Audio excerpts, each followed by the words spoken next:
Hi everyone, this is Catie, and for this ATC tip of the week, I'm going to talk about sports-related concussions. My disclaimer before this starts is that this video is not intended to help you self-diagnose a concussion. Please seek a healthcare professional if you think you've sustained a concussion or have had any injury, really of any sort. Do not use WebMD alone to diagnose anything.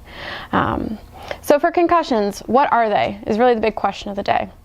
Concussion is a mild traumatic brain injury caused by either a linear force or a rotational force coming at you.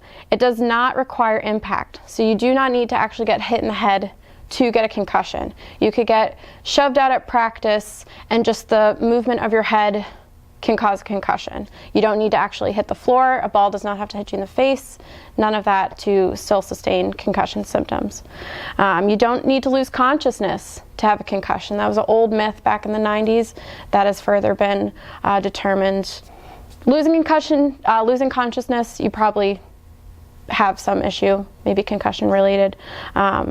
And concussions are no longer on a graded scale. There's no a grade 1 to grade 3 concussion. You could have a mild concussion, a severe concussion, but really it's all just a concussion. And when a concussion occurs, there's different symptoms that might present. And everybody's different. No concussion is the same, just like no person is the same. You can have either physical symptoms, cognitive symptoms, emotional symptoms, or sleep-related symptoms. So some of those physical symptoms would be the standard, like I feel dizzy, I have a headache, sensitivity to light, sensitivity to sound, nausea or vomiting. Those sleep symptoms you might have. It's hard to fall asleep. I'm sleeping too long. I'm not sleeping enough.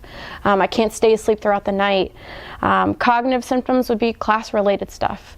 So I can't concentrate well, my memory's short.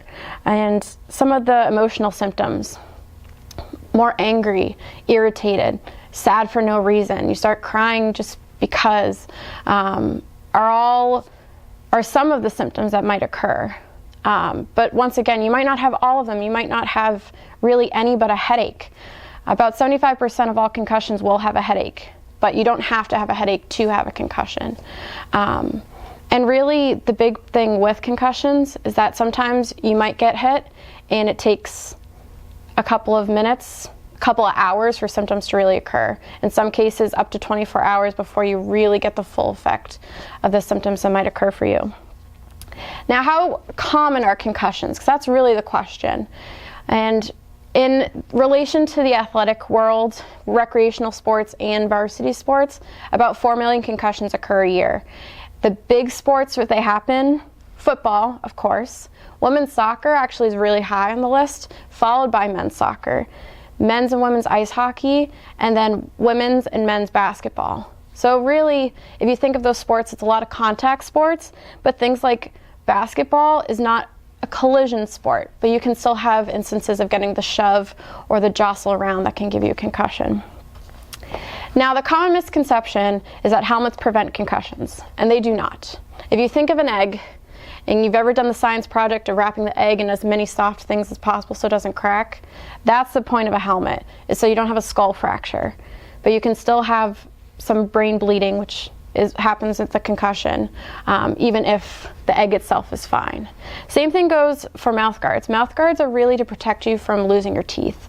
Mouth guards are not going to protect or absorb the impact and help prevent a concussion.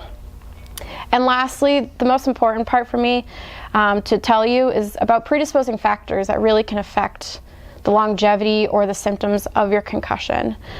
Things like younger athletes who are still growing and still developing tend to have longer symptoms, longer duration of symptoms.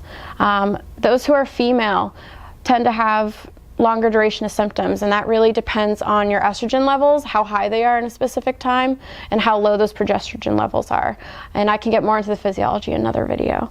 And really, the other big one is a history of concussions. If you've had one concussion in the past, you're 1.5 times more likely to have another. If you've had 2, you're about 3 times as likely to have another concussion. And if you've had 3 or more, you're 3.5 times more likely to have not only another concussion, but really elongate those symptoms. If any of that part was really interesting, check out my next video, which will talk about all the physiology of concussion.